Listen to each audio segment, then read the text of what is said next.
పరమగీతము 4వ అధ్యాయము 4వ వచనం చదువుకుందాం. జయ సూచకముల నుంచుటకై దావీదు కట్టించిన గోపురముతోను 1000 డాలులను శూరుల కవచములన్నీయును వ్రేలాడు ఆ గోపురముతోను నీ కందరము సమానము. చాలండి. దేవుడి వాక్యం మన వినికిడిలో దీవించునుగాక. ఒక చక్కని మాట ధ్యానం చేసుకుందాం. Shields of warriors are shields of mighty men. శూరులు, బలాఢ్యులు, శౌర్యం కలిగిన వారు, బలం కలిగిన వారు, ధీరులు, చాలా పేర్లు చెప్పుకోవచ్చు. మనకి స్పష్టంగా మనకి చక్కగా అర్థమైపోవాలంటే సైనికుడు అంటే మనకి క్లియర్గా క్లారిటీ వస్తుంది.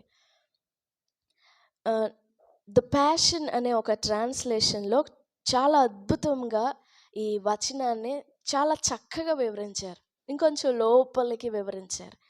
When we look at that, when I look at you, I see your inner strength, so stately and strong. You are as secure as David's fortress. Your virtues and grace cause 1,000 famous soldiers to surrender to your beauty. దాన్ని మనం తెలుగులో చెప్పుకుంటే, నిన్ను చూసినప్పుడు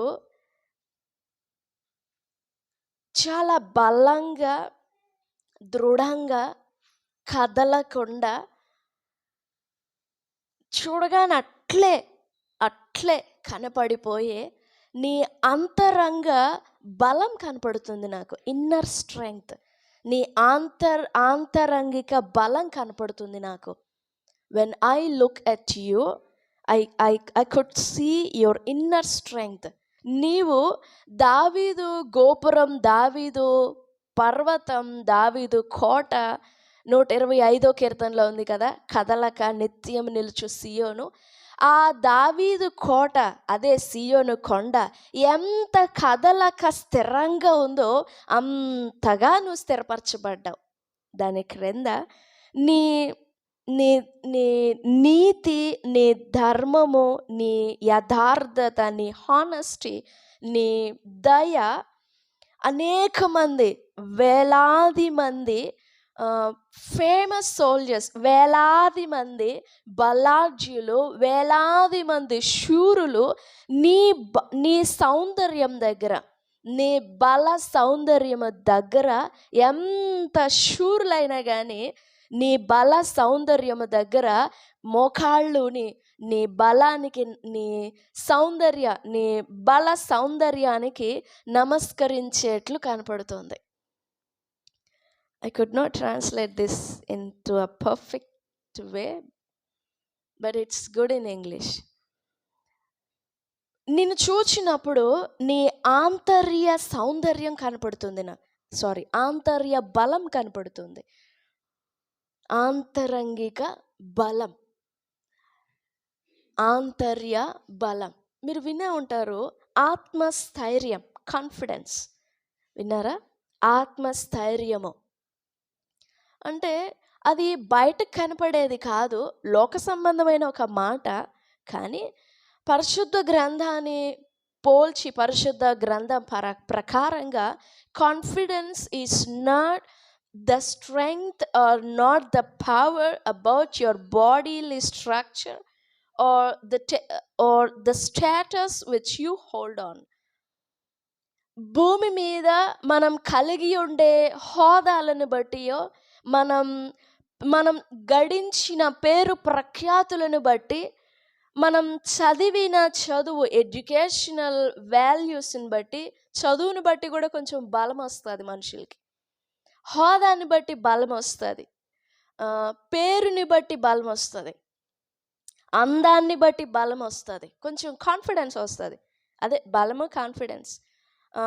ముఖం, వాళ్ళు ఉండిన రంగుని బట్టి కాన్ఫిడెన్స్ వస్తుంది, వాళ్ళు ఉండిన స్ట్రక్చర్, యూత్ ఎప్పుడూ కూడా స్లిమ్ జీరో స్ట్రక్చర్‌నే కోరుకుంటారంట. ఆ స్ట్రక్చర్‌ని బట్టి కాన్ఫిడెన్స్ వస్తది. ఈ ఈ భూ సంబంధమైన బలం, భూ సంబంధమైన ఈ స్ట్రెంగ్త్ లావుగా ఉన్నప్పుడేమో స్ట్రెంగ్త్ తగ్గిపోద్ది. సన్నగా పీలగా ఉన్నప్పుడు తగ్గిపోద్ది. అది గాలికి అటు ఇటు ఊగిసలాడుతున్నట్లుగా బలం నిలవకపోవచ్చు. పేరు ప్రఖ్యాతులు గడించిన వారు కూడా, ఆస్తిపాస్తులు ఎన్నో సంపాదించిన వారు కూడా తమ ఆత్మని కాపాడుకొనలేక అలోన్గా, ఒంటరిగా ఫీల్ అయ్యి తమ జీవితాన్ని తామే అంతము చేసుకునే ఎంతమంది హీరోలు అనబడిన వారు లేరు లోకంలో.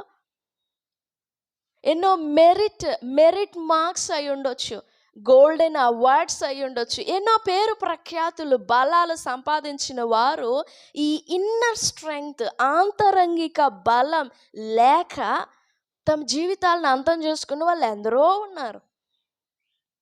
పలానా ఉన్నత చదువు చదివితే ఒక కాన్ఫిడెన్స్ వస్తుంది, మంచి హెల్త్, ఆరోగ్యం చక్కగా కాపాడుకుంటే బలం వస్తుంది. లోక సంబంధంగా ఇదే వినపడుతుంది. బలం కావాలి అని అంటే లోకము మనల్ని ఎలా చూడాలనుకుంటుందో అలా మనం సిద్ధపడితే అప్పుడు వాళ్ళు మనకిస్తారు కాన్ఫిడెన్స్. మనలో నింపబడదో తర్వాత సంగతి. కానీ వాక్య ప్రకారంగా అది సరికాదు. ఆ బలం ఎంతకాలం నిలబడుతుంది? చాలా అద్భుతమైన వచనం. When I look at you, I could see your inner strength as secure as David's fortress. దావీదు కోట, దావీదు పర్వతం ఎంత చక్కగా స్థిరంగా నిలబడిందో అంత స్థిరంగా నీ బలం నాకు కనపడుతుంది, నీ ఆంతర్య బలం. Praise the Lord. ప్రియుడు ఎంత చక్కగా చూడగలుగుతున్నాడో ఆమె సౌందర్యాన్ని. ఆయన చూడడం తర్వాత సంగతి, ఆమె అలాంటి సౌందర్యం సంపాదించుకోవడం అది ఎంత గ్రేట్, ఎంత గొప్ప విషయం అది. ఆంతరంగిక బలం. మనం మాట్లాడేటప్పుడు చాలా స్ట్రాంగ్గా మాట్లాడతాం, గట్టిగా మాట్లాడతాం. ఇంక మన స్వరం వింటేనే భయపడేటట్లు ఉంటుంది మన మాటలు. కానీ లోపలికి తొంగి చూస్తే ఎక్కడో ఒక ఆకు గాలికి వణుకుతుంటుంది చూసారా, అలా వణికిపోతుంటాం లోపల. బయటికేమో మన స్వరం వినపడితే 10,000 మంది అయినా భయపడిపోయినట్లు ఉంటుంది మన స్వరం. మన రూపము కూడా అంత గాంభీర్యంగా ఉంటుంది. అవునా కాదా? మీరు ఎప్పుడైనా చూసారా? అలా ఫీల్ అయ్యారు ఎప్పుడైనా? ప్రతి ఒక్క మనిషి అలా ఫీల్ అవుతాడు ఏదో ఒక టైం, ఏదో ఒక సిచ్యువేషన్లో, ఏదో ఒక ఏజ్లో. మాట్లాడే మాటలేమో పర్వతాలు లాగుంటాయి, మనం చేసే ప్రార్థనేమో పర్వతం లాగుంటుంది, మనం పాడే పాట అసలు మన జ్ఞానానికే అందదు. కానీ లోపల బయట కనిపించే బలం వేరు, లోపలుండే బలం వేరు. బలం బయటికి కనపడకపోయినా పర్వాలేదు, కానీ లోపల బలం ఉండకపోతే చాలా ప్రమాదం. మనం ఆంతరంగిక బలాన్ని సంపాదించుకోవాలి, నూతనపరచబడాలి. అంతరంగంలో మన ఆంతర్యం అనుదినము రోజు రోజుకి నూతన బలం పొందుకోవాలి. మన ఆధ్యాత్మిక జీవితాల్లో, మన ఆత్మ జీవితాల్లో, ఇన్ అవర్ స్పిరిచువల్ లైఫ్స్, మన ఆత్మ సంబంధ జీవితాల్లో, మన అంతరంగంలో, మన ఆత్మలో మనం కూడా రోజుకి అలాగ బలాన్ని సంపాదించుకోవాలి. To tackle everything and anything, దేన్నైనా కానీ ఎదురు ఢీ కొనడానికి సరిగ్గా, తలపడడానికి సరిగ్గా మన బలాన్ని మనం సమకూర్చుకోవాలి. ఎలాంటిదైనా, ఓ గొప్ప పర్వతమా, జెరుబ్బాబెలును అడ్డగించడానికి ఎంత మాత్రపు దానవు నువ్వు, చదును భూమిగా చేయబడతావు, జాగ్రత్త. ఏం వాళ్ళు అంత బలస్తులా, అంత ధీరులా? వాళ్ళు కాదు. వారు కలిగి ఉండిన ఆంతర్య బలం, ఆంతరంగిక బలం, ఇన్నర్ స్ట్రెంగ్త్ అలాంటిది. వారు కలిగి ఉన్న స్ట్రెంగ్త్ అలాంటిది. ఎంత గొప్ప పర్వతమైనా కానీ వారి ముందర చదును భూమి అయిపోయిందంట. ఎంత లోతైన మహాసముద్రమైనా కానీ వారి ఎదుట అలా దారిచ్చేసి పక్కకు తప్పుకుందంట. ఎంత పైనుంచి పారే నీళ్ళైనా కానీ వాళ్ళ పాదం అలా నిలపగానే ఈ పైనుంచి పారుతున్న నీళ్లు వాళ్ళ పాదం టచ్ అవ్వగానే ఆ నీళ్ళన్నీ వెనక్కి వెళ్ళిపోయినాయి అంట. మనుషులు కనుక వెనక్కి తిరిగి వెళ్ళిపోయినట్లు నీళ్లు వెనక్కి తిరిగి పారిపోయినాయి అంట. ఓ యోర్దాను, నీకేమొచ్చింది, నువ్వు వెనక్కి తిరిగి వెళ్ళిపోతున్నావు అంటారు కీర్తనకారులు. వారి ఆంతరంగిక బలం, వారి అంతరంగంలో ఉండిన బలం ఎంత బలం అది. వారు వృద్ధాప్యంలో ఉండినా కానీ, శరీరము మృతతుల్యమైనా కానీ విశ్వాస బలం, ఆంతరంగిక బలాన్ని బట్టి గర్భం ధరించి ముసలి వయసులో జీవాన్ని, ఒక అద్భుతమైన వాగ్దాన సంతానాన్ని కన్నారంట వారు. ఎలా? ఆంతరంగిక బలాన్ని బట్టి. ఇంకా ఎన్నెన్నో అద్భుతాలు ఉన్నాయి వారు చూసిన అద్భుతాలు. ఆంతరంగిక బలాన్ని బట్టి ఆ దేశమంతా సంహార దూత తిరుగుతా, ఇంటింటిని శోధిస్తా తిరుగుతూ ఉంటే వారేమో చక్కగా ఆ ద్వారబంధాలకు రక్తం పూసుకొని లోపల హాయిగా ఫీస్ట్ చేస్తున్నారంట, విందు చేసుకుంటా ఉన్నారు. బయట ఏమో సంహారకుడు వధిస్తా ఉన్నాడు అందరినీ, జ్యేష్ఠ సంతానాన్ని. వారేమో లోపల చక్కగా తలుపులు గడియ పెట్టేసుకొని లోపల చక్కగా భోంచేస్తా ఉన్నారు. ఎంత హాయిగా, ఎంత నెమ్మదిగా, విశ్రాంతిగా. మనకి ఆంతరంగిక బలము నూతనం కావాలి. ఈ ఆంతర్య బలము దేవునితో మనం చేసుకునే ఒప్పందమో, దేవునితో మనం చేసుకునే ఒక తీర్మానమో, దేవునితో మనం చేసుకునే ఒక ఒట్టు, ఒక ప్రమాణమో దాన్ని బట్టి కలుగుతుంది. 2 తిమోతికి రాసిన పత్రిక 2వ అధ్యాయంలో పౌలు అంటాడు, 3వ వచనంలో పౌలు అంటాడు, క్రీస్తు యేసు యొక్క మంచి సైనికుని వలె నాతో కూడా శ్రమను అనుభవించుము. Like a good soldier of Jesus Christ endure hardness with me. 5వ వచనం, మరియు జట్టి అయిన వాడు పోరాడునప్పుడు నియమ ప్రకారము పోరాడకుంటే వానికి కిరీటము దొరకదు. ఇంకా లేఖనాల్ని మనం పరిశీలన చేస్తే దానియేలు గ్రంథం 1వ అధ్యాయము 8వ వచనంలో చక్కని మాట చూస్తాం. దానియేలు గ్రంథము 1వ అధ్యాయము 8వ వచనం, రాజు భుజించి భోజనమును పానము చేయు ద్రాక్షరసమును పుచ్చుకొని తన్ను అపవిత్రపరచుకొనకూడదని దానియేలు ఉద్దేశించి, చాలు, తన్ను అపవిత్రపరచుకొనకూడదని దానియేలు ఉద్దేశించి. In another word, Daniel purposed in his heart. In another word, Daniel resolved in his heart. In another word, Daniel made up his mind.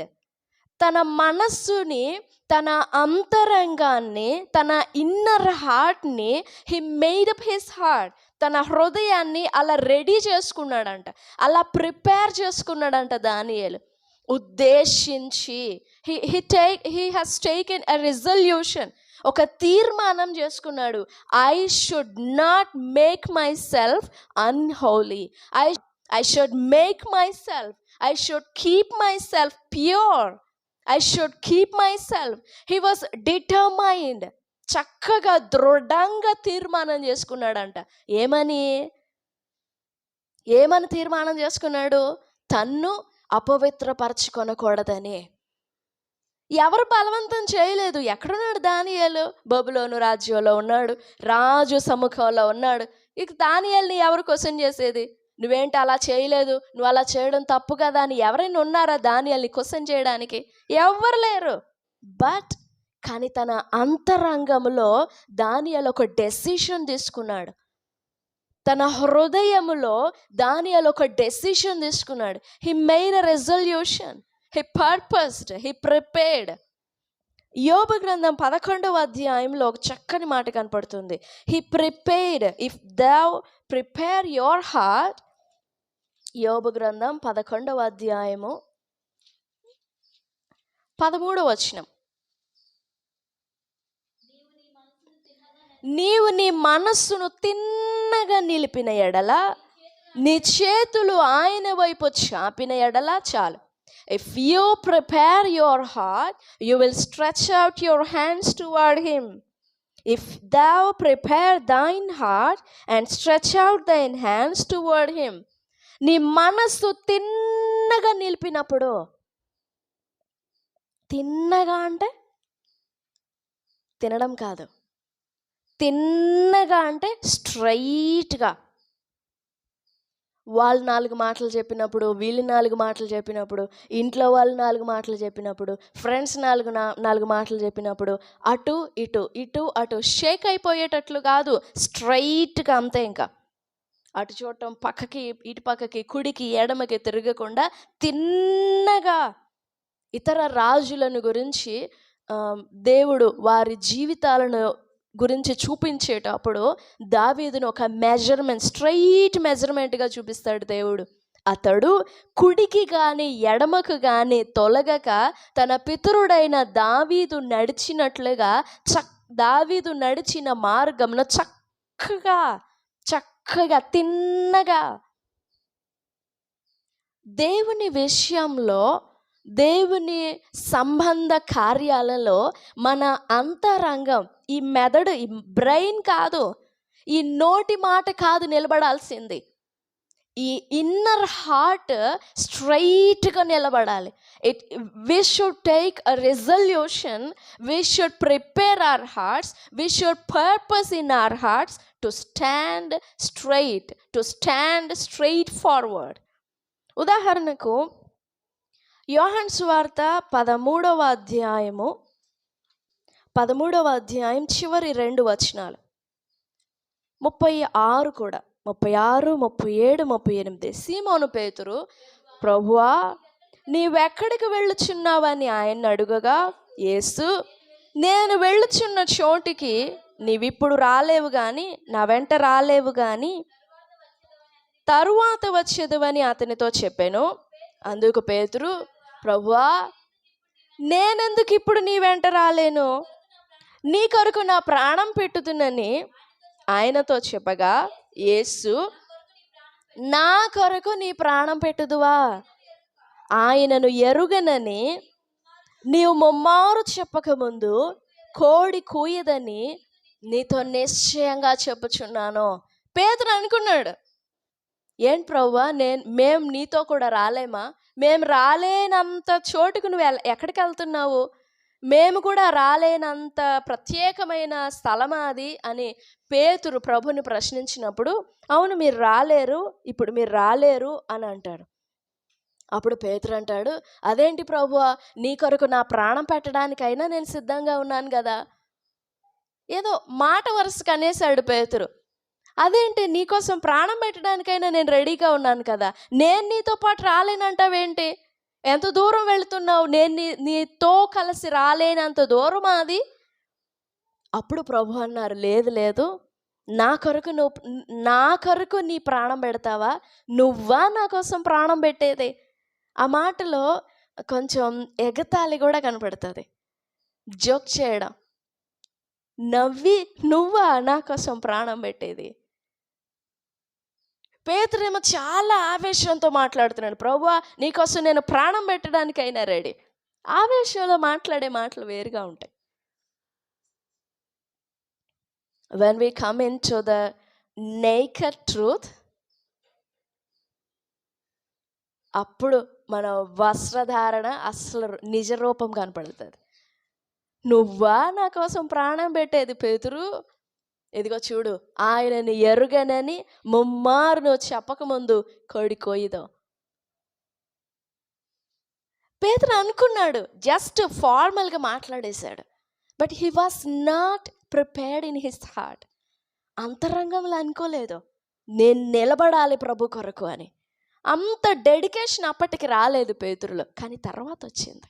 యేసు ప్రభు వారు చనిపోయిన తరువాత మరలా తిరిగి లేచిన తరువాత పేతురు దగ్గరికి పరిగెత్తుకుంటూ వచ్చారు కదా, నన్ను వెంబడించు, నువ్వు నన్ను ప్రేమిస్తున్నావా పేతురు అని 3 సార్లు అడిగి నన్ను వెంబడించు అని చెప్పినప్పుడు, then he took a promise.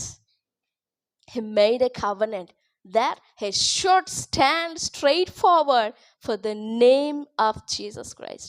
దేవుని నామము కొరకు he should stand. నేను నిలబడాలి. ఎంత త్యాగం చేసినాడో తెలుసా పేతురు, ఎంత శ్రమ పడినాడో తెలిసిన పేతురు యేసు ప్రభు వారి కొరకు. సిలువ వేయడానికి రెడీ అవుతున్నప్పుడు పేతురు అన్నాడంట, కనీసం ఆయనలాగా సిలువ వేయబడడానికి కూడా నేను పాత్రుణ్ణి కాదు. ఆయన తల ఆకాశం వైపు, పాదములు భూమి వైపు నిలిపి అలా నిలబడి అలా వేలాడి సిలువ వేయబడినాడు కదా, ఆయనలాగా సిలువ వేయబడ్డానికి కూడా నేను తగిన వాడిని కాదు. I'm not worthy enough. ఆయనతో సమానంగా చావలేడు, కానీ మరణం అలా వస్తుంది. కానీ దాన్ని కూడా ఒప్పుకోలేదు పేతురు. నన్ను తిరగతిప్పి వేయండి, నా కాళ్ళు ఆకాశానికి, నా తల నేలకి. He took a promise. He has taken a resolution. He resolved in his heart. He prepared his heart. ఎట్లాంటి శ్రమ వచ్చినా, ఎట్లాంటి కష్టం వచ్చినా, ఎట్లాంటి వ్యాధులు వచ్చినా, ఎంత రోగం వచ్చినా, ఎలాంటి ఇరుకు ఇబ్బందులు వచ్చినా, no, I should not look at them. I should stand straight forward. నేను తిన్నగా నిలబడాలి. నా మనసు ఎప్పుడు తిన్నగా నిలబడాలి. ఒకసారి ఒక మాట, తర్వాత ఇంకొక మాట, 2 రోజుల తర్వాత ఇంకొక మాట, ఒక నెల తర్వాత ఇంకొక మాట. ఈ న్యూ ఇయర్లో చాలామంది చాలా రెజల్యూషన్స్ తీసుకొని ఉంటారు కదా. ఈ క్రొత్త సంవత్సరంలో నేను ఇలా ఉండాలి, ప్రమాణాలు, రెజల్యూషన్. మనమే కాదు, లోకంలో అందరూ, ప్రతి ఒక్క వ్యక్తి ఒక ప్లాన్ తీసుకుంటాడు. ఈ సంవత్సరంలో ఇన్ని లక్షలు సంపాదించాలి, ఈ సంవత్సరంలో ఒక స్థలం కొనాలి, ఈ సంవత్సరంలో బంగారం కొనాలి, ఈ సంవత్సరంలో ఖచ్చితంగా జాబ్ కొట్టేయాల్సిందే, ప్లాన్ చేసుకుంటారు. కానీ నిలబడవు. కొంతమంది దేవుని పేరట ప్రమాణాలు చేసుకుంటారు, దేవా ఈ సంవత్సరం నేను నీ కొరకు నిలబడుతున్నానయ్యా అని. జనవరి 1 రోజు నిలబడతారు, 2వ తారీఖు, 3వ తారీఖు, ఒక 5వ తారీఖు వరకు, 10వ తారీఖు వరకు, కానీ ఫెయిల్ అవుతూ ఉంటాయి. బట్ కానీ మన అంతరంగంలో దేవుని కొరకు, దేవుని పేరట, అదే దావీదు అన్నాడు కదా, బాలుడైన దావీదు, జీవము కలిగిన యెహోవా పేరట నేను నీ మీదకి వస్తున్నాను. Look at me, I'm coming in the name of the living God. జీవము కలిగిన దేవుని పేరట వస్తున్నాను. తనను చూపించుకోవడానికి ప్రయత్నం చేయలే దావీదు. He wants to praise God's name. అంతమందిలో సున్నతి లేని వాని చేతిలో తన దేవుని స్వాస్థ్యం ఓడిపోవడం దావీదుకి నచ్చలేదు, ఇష్టపడలేదు. దావీదుకి దేవుని పేరు కోసం, దేవుని నామం కోసం బాలుడైనా, ఆ నిలబడిన వాడు ఎత్తరి అయినా 2 రాళ్ళు పట్టుకొని నిలబడ్డాడు. If you take a resolution or if you take a promise to stand for God, He will lead you on, He will guide you on. But your promise have to be forward, have to be towards the Lord, not to praise yourself. నేను ఇలాంటి తీర్మానం తీసుకున్నా, నేను నెరవేర్చుకున్నానని నువ్వు చెప్పుకోవడానికి కాదు. అది దేవునికి నమ్మకంగా ఉండాలి, దేవునికి ప్రత్యేకముగా ఉండాలి. డానియల్ పర్పస్డ్, ఉద్దేశించాడంట, అంతే, ఇంక ఫైనల్ ఉద్దేశించాడు. మరి దేవుడు నిలబడడా అలాంటి వారి కొరకు? రాజు భుజించే మాంసం, భోజనం, రాజు భుజించే పానం, ద్రాక్షరసం అవి పక్కన పెట్టేసి ఆకుకూరలు తిన్నారంట 10 రోజులు. దానియేలు ఫ్రెండ్స్ బాలురు వాళ్ళొక తీర్మానం చేసుకున్నారు, దేవుని నామం కనపరచబడాలి, మా శరీరం అందు దేవుడు కనపరచబడాలి. దేవుడు కనపరిచాడు వారిని. వీరంత అందం, సౌందర్యం, జ్ఞానం, ప్రజ్ఞ, వివేకం అసలు బబులోనులో ఉన్న జ్ఞానులకు కూడా ఎవ్వరికి లేదంట. అది ఈ బాహ్య సౌందర్యమే కాదు దేవుడిచ్చింది, ఆంతరంగిక జ్ఞానం కూడా ఇచ్చాడు. కళ వచ్చింది రాజుకి ఒకటి. ఆ కళ ఇబ్బంది పెడుతూ ఉంది. దేశంలో ఉండిన జ్ఞానులందరిని పిలిచి, నేను కళ చెప్పను, కానీ నాకు వచ్చిన కళ చెప్పాలి, భావం చెప్పాలి మీరు. కృష్ణ కళ చెప్తే ఎవరైనా భావం చెప్తారు, కానీ ఆయన అలా కాదు. నేను కళ చెప్పను, మీరే కళ చెప్పాలి, మీరే భావం చెప్పాలి. దేవుడు దానియేలు ఫ్రెండ్స్, స్నేహితులకి ఆంతరంగిక జ్ఞానం కూడా ఇచ్చాడంట.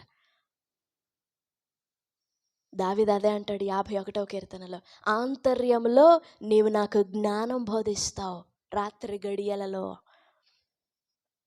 ఆ జ్ఞానం బలం ఇస్తుంది. ఈ మధ్యాహ్నకాల సమయంలో మన జీవితాలను ఒకసారి పరిశీలన చేసుకుందాం. నిజంగా మనము ఒక బలం, ఆంతర్య బలం పొందుకోవడానికి దేవుని విషయంలో ఒప్పందం, దేవుని విషయంలో తీర్మానాలు, ఒక తీర్మానము, ఒప్పందం, సహవాసం లేకుండా దేవునికి మనకి ఎలాంటి రిలేషన్, ఫ్రెండ్షిప్, ఫెలోషిప్ ఉండదు.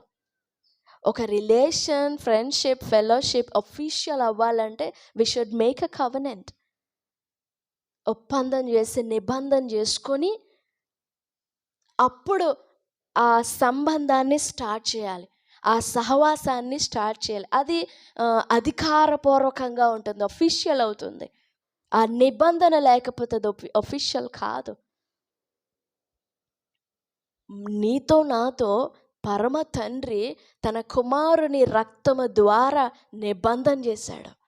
రక్త నిబంధన చేసి, ఈమె నా పెండ్లి భార్య, నా వధువు అని ఒప్పందం చేశాడు దేవుడు. సంఘం ఆయన వధువు. నిజంగా నీకు నాకు ఎంత భాగ్యం ఇచ్చాడో తెలుసా దేవుడు. దేవుడు లేనోళ్ళం, వాగ్దాన నిబంధనలు తెలియదు, పరాయి వాళ్ళం, పరజనులం. పరాయి వాళ్ళని తీసుకొచ్చి, శత్రువులను తీసుకొచ్చి తన పెండ్లి భార్యగా చేసుకొనడం. అందుకే కదా మనం పరలోక రాజ్యం పోయేది. అక్కడ ఏదో పనులు చేయటానికి కాదు, ఏదో పరిచయం చేయడానికి కాదు అక్కడికి వెళ్ళేది. ఆయనతో కలిసి ఆయన వివాహ విందులో జాయిన్ అయ్యి ఆయనతో కలిసి జీవించడానికి మనం వెళ్ళేది. 21 ప్రకటన, 22 ప్రకటన గ్రంథంలో చాలా అందముగా, అద్భుతంగా ఆ పెండ్లి కుమార్తె యొక్క సౌందర్యం కనపడుతుంది. పరిపూర్ణమైన సౌందర్యము, దేవుని మహిమ కలిగినదై. చాలా చక్కని మాట. 7వ అధ్యాయం 15వ వచనం. దేర్ఫోర్, అందువలన వారు దేవుని సింహాసనం ఎదుట ఉండి రాత్రింబగళ్ళు ఆయన ఆలయములో ఆయనను సేవించుచున్నారు. సింహాసనాసీనుడైన వాడు తానే తన గుడారము వారి మీద కప్పును. He, the one who enthrones shall dwell among them, shall spread his tabernacle, shall spread his tent among them. ఆయనే మన మీద అలా కప్పుకుంటాడంట. అంత దగ్గరగా, అంత సొంతంగా, అంత ఏకంగా. వేరే గుడారం కాదు, ఇంకా అసలు ఆయనే మన గుడారం. ఇంకా అక్కడ రాత్రి ఉండదు, పగలుండదు, ఆకలి ఉండదు, దప్పికొండదు, నిద్ర ఉండదు. ఎంత అద్భుతమైన ఆధిక్యత, అధికారంలోనికి దేవుడు మనల్ని తీసుకొస్తున్నాడు. యేసు ప్రభువు వారి భూమి మీదకి వచ్చి మరణించిన దానికి కారణం, ఉద్దేశం అదే. తండ్రికి మనల్ని సొంతంగా చేయడానికి, ఏకంగా చేయడానికి, ఏక రక్తం, ఏక దేహంగా చేయడానికి. మరి అలాంటి వధువు ఎంత ధైర్యాన్ని కొడగట్టుకోవాలి. బిక్కుబిక్కుమంటూ ఉంటే ఎలాగా? గాలి కటి ఇటు ఊగిసలాడితే ఎలాగా? పొట్టు కొట్టుకొని పోవునట్లు కొట్టుకొని పోతే ఎట్లాగా? ఎంత బలం కావాలి. పరమగీతంలోని ప్రియుడు ఆయన ఒక రాజు, దేవుడు, పెండ్లి కుమారుడు. తన పెండ్లి కుమార్తె ఎంత ధైర్యాన్ని, ఎంత బలాన్ని కలిగి ఉండాలని ఆశపడ్డాడో, సేమ్ అదే సమాన బలం ఆమెలో కనపడుతుందంట ఆయనకి. సమానంగా కనపడితే అప్పుడు ఎంత ఆనందం కలుగుతుందో ఆలోచించండి. అనుకున్నట్లుగా జరిగితే, ఆశపడినదే జరిగితే ఎంత సంతోషం కలుగుతుంది. మన జీవితంలో మనం కూడా అలాంటి సమాన బలాన్ని, సౌందర్యాన్ని, జ్ఞానాన్ని సంపాదించుకుంటే మన విషయంలో దేవుడు అసూయపడడు కానీ ఆనందపడతాడు. ఇదేంటి నాకు సమానంగా వచ్చారు వీళ్ళు అని లోకం అసూయపడుతుంది. మనలాగా ఎవరు ఉండకూడదు, మనం వేసుకునే డ్రెస్ ఎవరు వేసుకోకూడదు, మనలాగా ఎవరు ఉండకూడదు, మనలాంటి రూపం కానీ మనలాంటి కలర్ కానీ అసలు ఏది ఉండకూడదు. మనం యూనిక్గా ఉండాలి, ప్రత్యేకంగా ఉండాలి. కానీ దేవుడు అలా కాదు.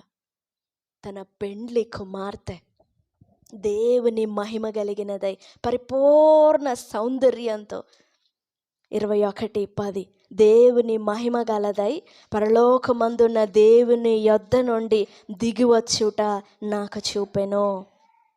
19వ అధ్యాయం 8వ వచనం. మరియు ఆమె ధరించుకొనుటకు ప్రకాశములను నిర్మలములునైన సన్నపు నారబట్టలు ఆమెకి ఇయ్యబడెను. అవి పరిశుద్ధుల క్రియలు. ఎంత తెల్లని వస్త్రాలు ఇవ్వబడ్డాయంటే భూమి మీద ఉన్న ఏ చాకలే కూడా అంత తెల్లగా చలువ చేయలేడంట. ఆ మోడల్, ఆ మాదిరి చూపడానికి యేసుప్రభు వారు వచ్చారు ఈ భూమి మీదకి. మనం సామాన్యులం కాదు. ఒక రాజు, యాజక సమూహం మాత్రమే కాదు, వధువు సంఘానివి మనం. నువ్వు ఒక పెండ్లి కుమార్తె. సర్వ సృష్టికర్త, అతి సుందరుడైన వానికి, మహామహిమలో నివసిస్తున్న మహిమా స్వరూపుడైన వానికి పెండ్లి కుమార్తె. అందుకు మన కోసం ఎంత తపన పడేది దేవుడు. తొలగిపోయినా అయినా ఓపిక బట్టి సహనం చూపుతూ, ఓర్చుకుంటూ, కనికరం చూపుతూ, ప్రేమ చూపుతూ, మేలు చూపుతూ, ఉపకారం చూపుతూ, ఒక మేలు, ఒక ఉపకారం, ఒక దయ, ఒక కృప, ఒక దీర్ఘశాంతం, ఒక క్షమ, అవన్నీ దేవుడు మనకు అలంకరించే సౌందర్యాలు. అందుకే వాటిని మర్చిపోకూడదు మనం. దావీదు అదే అంటాడు, నా ప్రాణమా, నా అంతరంగముననున్న సమస్తమా నిన్ను అలంకరించిన ఏ అలంకరణ మర్చిపోవద్దు. వడ్డానములు, చెవి పోగులు, హారములు ఇవి కాదు. నువ్వు పొందుతున్న ప్రతి మేలు నీకొక సౌందర్య లక్షణం, నీకొక అలంకారం. అదే నిన్ను స్వస్థపరిచాడా దేవుడు, అది నీకు ఇవ్వబడిన అలంకారం. అలంకరించాడు దేవుడు. నీ పట్ల కృప చూపుతున్నాడా, అదొక అలంకారం. నీకు ఉపకారం చేస్తున్నాడా, అదొక అలంకారం. ఎన్ని అలంకారాలతో అలంకరించాడో దేవుడు నిన్ను ఇప్పటి వరకు. నీకు ఆ అలంకారాలు కనబడుతున్నాయా? ఎంత దయని నీ మీద పొదిగిస్తున్నాడో దేవుడు, బాణాలాగా, డాలులాగా. అవి నీకు కనపడాలి. నీ నేత్రం వెలిగించబడితే ప్రతి మేలు నీకు సౌందర్యంగానే కనపడుతుంది. అప్పుడు దాన్ని మర్చిపోలేవు. ఉన్న సౌందర్యాన్ని ఇంకొంచెం ఎక్కువ చేసుకుంటామే కానీ ఇంకెలాగో తెల్లగా ఉన్నానులే అని చెప్పేసి స్నానం చేయకుండా ఉంటారా? ఇంకా పళ్ళు ఎలాగో తెల్లగా ఉన్నాయిలే అని చెప్పేసి పళ్ళు తోమకుండా ఉంటారా? లేదు, ఇంకొంచెం ఇంకొంచెం ఇంకొంచెం రావాలి, ఇంకొంచెం తెల్లగా రావాలి. ఉన్నవానికి పదంతలు ఇవ్వబడుతుంది, లేని వాని యొద్ద నుండి ఉన్నది కూడా తీసివేయబడుతుంది. వాక్యం ఈ మధ్యాహ్న కాల సమయంలో ఆంతరంగిక బలం, ఆంతర్య బలం. మంచి సైనికుడు, జట్టి అయిన వాడు నియమ ప్రకారంగా. ఒక సైనికుడు ఎలా పనిచేస్తాడు? తన ప్రాణం మీద ఆశ ఉండదు, తన బలం మీద గర్వం ఉండదు, కుటుంబం మీద అసలు ఏ అటాచ్మెంట్స్ ఉండవు ఒక సోల్జర్కి, ఒక సైనికునికి ఏ అటాచ్మెంట్స్ ఉండవు. అన్నీ ఇక్కడే వదిలిపెట్టేసి వెళ్తారు యుద్ధ భూమిలోకి. యుద్ధ భూమిలోనికి వెళ్ళిన తర్వాత బాణములు, డాలులు అన్నీ చేత పట్టుకున్న తర్వాత శత్రువు ఎదుట నిలబడినప్పుడు శత్రువు మీద జాలి పుడితే, ఖడ్గమెత్తి చంపవలసిన శత్రువు మీద జాలి కలిగితే ఏమంటారు వాన్ని? అలా కలగకూడదు. మెంటల్ డిజబిలిటీ అంటారేమో, అంతే కదా. చంపవలసిన శత్రువుని ఎదురు పెట్టుకొని ఖడ్గం ఎత్తి జాలి పుట్టుకొని వస్తే అలా పుట్టకూడదు. కానీ మనకు అలా పుడుతుందే జాలి. మనం క్రీస్తు యేసు కొరకు మంచి సైనికుల వలె పోరాడాలి, ఈ లోకముతో, పాపముతో. పాపము మన ఎదుట నిలబడినప్పుడు అది చాలా రంగురంగులుగా కనపడుతుంది. ఎత్తిన కత్తి కూడా దించేస్తున్నాం. పోరాడట్లేదు మనం, దాన్ని చంపట్లేదు మనం. ఒక దురాశో, ఒక శరీరాశో, ఓ నేత్రాశో, ఒక డంబమో, ఒక గర్వమో, ఒక అతిశయమో, దాన్ని నిలబడి కత్తి ఖడ్గం ఎత్తి చంపట్లేదు మనం. అది మన మీద పోరాడి యుద్ధం చేస్తుంది. లేదు, మనం నిలబడాలి మంచి సైనికుల వలె. మంచి సైనికుడు చంపుతాడు ఫస్ట్. రక్తము ఓడ్చకుండా ఖడ్గము దూయువాడు శాపగ్రస్తుడు. రక్తము ఓడ్చకుండా కత్తి దూయడం, గాల్లో దూయకూడదు ఖడ్గాన్ని. ఖడ్గం దూసినాడంటే రక్తం కారిపోవాలంతే. పాపమే మన శత్రువు, మన శరీరమే మన శత్రువు. అందుకని శరీరాన్ని, చేతుల్ని, కాళ్ళని తెగ నరుకోవాలని కాదండి. శరీరాన్ని ఎంత నలగొట్టుకున్నా లోపల ఉన్న ఆశలు చావకపోతే ఏం ప్రయోజనం? కైలాస మహర్షి అనే ఆ పుస్తకంలో ఒక మహా ఋషి ఈ చేత్తో ఎవరినో కోపపడి కొట్టినాడని చెప్పేసి చేతిని ఎండబెట్టుకున్నాడంట ఆయన. ఇంక ఈ చేత్తో ఏం ముట్టకుండా, అది 4 రోజులు పని చేయకుండా ఉంటే అది చచ్చిపడిపోతుంది. అలా దాన్ని ఎండబెట్టుకున్నాడంట ఈ చేత్తో ఏం చేయకుండా. సాధు సుందర్ సింగ్ గారు వెళ్ళేసి రక్షణని గురించి, యేసు ప్రభు వారిని గురించి మాట్లాడుతుంటే ఆయనకి కోపం వచ్చి ఈ చేత్తో కొట్టడానికి చేయలేపినాడంట. అప్పుడు ఆయన సువార్త చెప్పినాడు సాధు సుందర్ సింగ్ గారు. మార్చుకోవాల్సింది, ఎండగట్టుకోవాల్సింది దేహాన్ని కాదు, అంతరంగాన్ని. You have to take control of your inner being, mind, soul, mind, heart, inner being, body కాదు. ఒక ఆమె ఎవరో ఈ చేతిని దేవునికి సమర్పించుకునిందంట. ఇంక ఈ చేయి అంతా దేవునికే, ఇంక ఈ చేతితో ఏ పని చేయదంట. ఇంక ఈ చేయి పూర్తిగా దేవునికే సొంతం. కానీ బాడీ అంతా మరి నోట్లో పరిశుద్ధ వాక్కులే నింపబడ్డాయా? జీవితం పరిశుద్ధతనే అనుసరిస్తుందా? ఈ చివరి దినాల్లో అపవాది మిస్అండర్స్టాండింగ్లో నడిపిస్తుంది ప్రజల్ని. మనల్ని మనం తృప్తిపరచుకొని సాటిస్ఫై చేసుకుంటాం. ఇదిగో ఒక పని చేస్తే, మందిరంలో ఒక పరిచర్య చేస్తే పరిశుద్ధులం అయిపోతాం, మందిరంలో ఒక పాట పాడితే పరిశుద్ధులం అయిపోతాం, ఒక వాక్యం చదివితే పరిశుద్ధులం అయిపోతాం, 1 గంట ఉపవాసం ఉంటే పరిశుద్ధులం అయిపోతాం. గట్టిగా బిగదీసుకొని కళ్ళు మూసుకొని సినిమా చూడకుండా ఉంటే పరిశుద్ధులం అయిపోతాం. కళ్ళు అయితే మూసుకున్నావు, మరి అంతరంగమో? యేసు ప్రభు వారు తీసుకువచ్చిన నూతన ధర్మశాస్త్రం అదే. ఇంతకుముందు ధర్మశాస్త్రంలో వ్యభిచరింపకూడదు, కానీ యేసు ప్రభు వారు తీసుకొచ్చిన మాట ఏంటంటే కనీసం నీ అంతరంగంలో ఒక స్త్రీని మోహపు చూపుతో చూడడం కూడా వ్యభిచారమే అన్నాడు. సహోదరిని పోయి హత్య చేసి చంపడమే హత్య కాదు, వాని మీద కలహం, ద్వేషం హృదయంలో నింపుకోవడం కూడా హత్యే. మన అంతరంగాన్ని మనం ట్రైన్ అప్ చేసుకోవాలి, అభ్యాసం చేయాలి, మనం ట్రైన్ చేయాలి, ఎక్సర్సైజ్ చేయాలి మన అంతరంగాన్ని, బాడీకి కాదు. దానియేలు he purposed in his heart, he took a resolution, తను అపవిత్రపరచుకొనకూడదని ఉద్దేశించుకొని. యోబు గ్రంథంలో చూసాం, నీ మనసు తిన్నగా నిలుపుకున్నట్లయితే. ఫిలిప్పీ పత్రిక 1వ అధ్యాయంలో పౌలు అంటాడు, నా బ్రతుకు మూలముగానైనను సరే, 19-20 వచనాలు, నా చావు మూలముగానైనను సరే క్రీస్తు నా శరీరమందు ఘనపరచబడునని నేను మిగుల ఆశపడుతున్నాను. Even by my death or even by my life, నేను బ్రతికినా కానీ నేను చచ్చినా కానీ క్రీస్తు నా శరీరమందు కనపరచబడాలి. అది పౌలు రిజల్యూషన్, పౌలు ప్రమాణం. అది నేనేం చేసినా నా శరీరమందు క్రీస్తు కనపరచబడాలి. ఈ అంతరంగంలో మనం తీసుకునే తీర్మానాన్ని బట్టి ఈ అంతరంగాన్ని మనం ఎంత శుద్ధీకరించుకుంటామో, ఎంత ప్రభు రక్తంలో కడుక్కొని వాక్య అనుసారంగా మనం నడుస్తామో అంత బలాన్ని మన అంతర్యంలో సంపాదించుకుంటాం. దావీదు కట్టిన గోపురములాగా కదలక నిత్యము నిల్చు సీయోను కొండలాగా స్థిరపడి శూరునిలా కనపడుతుంది ప్రియురాలు. పరమగీతం 4వ అధ్యాయం 4వ వచనంలోని ప్రియురాలు తన ప్రియుని దృష్టికి. ఈ మధ్యాహ్న కాల సమయంలో మన జీవితాలను కూడా ఒకసారి పరిశీలన చేసుకుందాం. నిజంగా నాకు అంత బలం ఉందా? నేను అంత తీర్మానం చేసుకున్నానా దేవుని సన్నిధిలో అపవిత్రపరచుకొనకూడదని? నా మనసు తిన్నగా నిలుపుకున్నానా? పౌలు అన్నట్లుగా నా బ్రతుకు మూలముగానైనాను, నా చావు మూలముగానైనాను క్రీస్తు నా శరీరమందు గణపరచబడునని నేను ఆ తీర్మానం తీసుకున్నానా? నాకంత బలం ఉందా?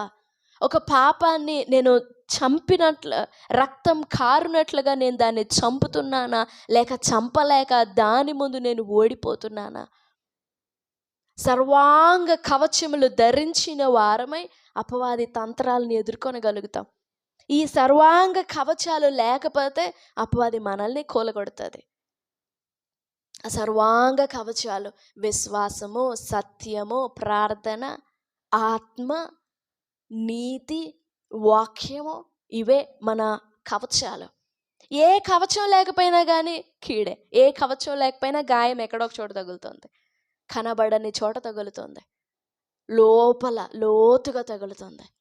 ఈ మధ్యాహ్నం సర్వాంగ కవచం ధరించిన వారమై ఆంతరంగిక బలాన్ని కలిగి ప్రభువు ఆశపడినట్లు, పెండ్లి కుమారుడు ఆశపడినట్టి సమానమైన బలం, సమానమైన సౌందర్యాన్ని మనం సంపాదించుకోవాలి. అందుకే ప్రభు మనల్ని ఏర్పరచుకున్నారు. ప్రభు సన్నిధిలో మన జీవితాలు సరిచేసుకుందాం. ప్రభు సహాయపడతారు. దేవుడి మాటలు మన వినికిడిలో దీవించునుగాక. ఆమెన్.